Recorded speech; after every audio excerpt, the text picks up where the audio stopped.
Was Socrates a real person? Yes, yes, he was. It's one of these things where if anybody in the ancient world was real, or if we can trust any of our ancient sources, there was a person named Socrates. He was a philosopher. He made quite a stir.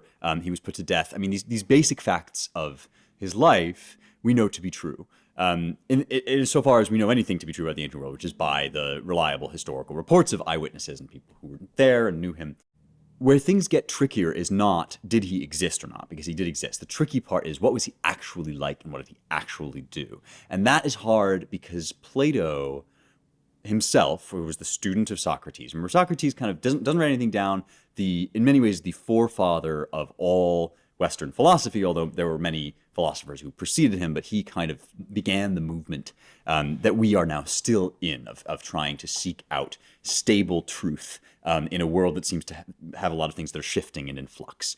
So that's the story, right? Is Socrates goes about in the 5th century BC in barefoot in the agora, wandering about the Greek marketplace and sort of cornering people, speaking especially to the young men, right? The sort of people who are going to grow up to lead the city, and kind of derailing them from their political ambitions by making them wonder whether it's all worth it, what the good is, what's virtuous.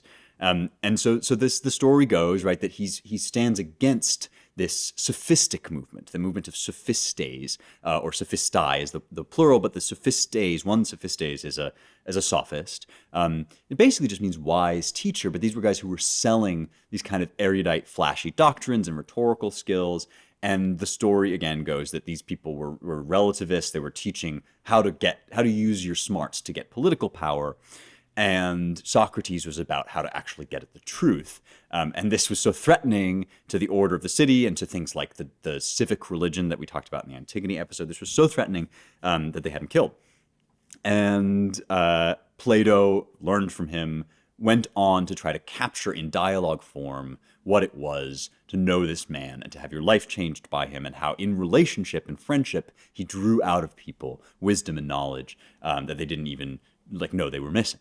And this has been a model for I think about Socrates all the time when I'm having conversations with people or teaching people or doing this podcast, for example, like ways to make a relational connection that draws the truth out of people. And from there, of course, Aristotle is Plato's student. And the trick and the problem emerges because Plato is not just trying to get at what Socrates thought and believed. He's also using Socrates and his memories of Socrates as a way of seeking truth further, of carrying Socrates' mission forward. And Socrates therefore becomes kind of a character. And some people say that the later Plato's career goes, the more Socrates sort of becomes a mouthpiece for Plato's own ideas as he's developing them and questioning things that Socrates said and believed. One point on which this is the case is the unity of virtue, right? Are all virtues one, or are there different types of virtue that are distinct from each other?